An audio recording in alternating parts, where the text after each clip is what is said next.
I am the Tofu Golem. Please enjoy the video.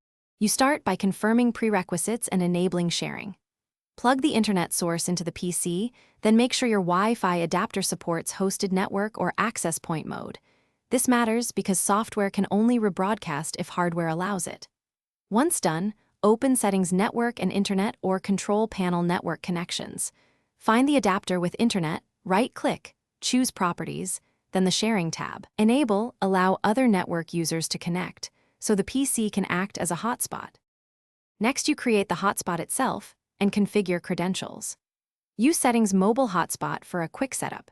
Choose the shared internet source, set an SSID and a strong WPA2 password, then flip the switch.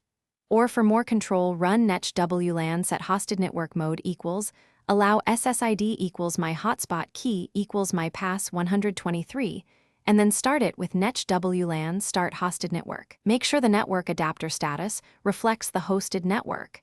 This ensures devices can see and join the new SSID.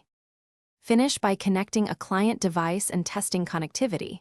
Open a browser and load several pages to confirm DNS and routing work.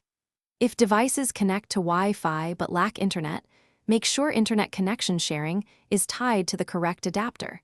Disable any VPNs that reroute traffic, and update or reinstall the wireless driver. One quick troubleshooting step you can do immediately is stop and start the hosted network with netsh wlan stop hosted network.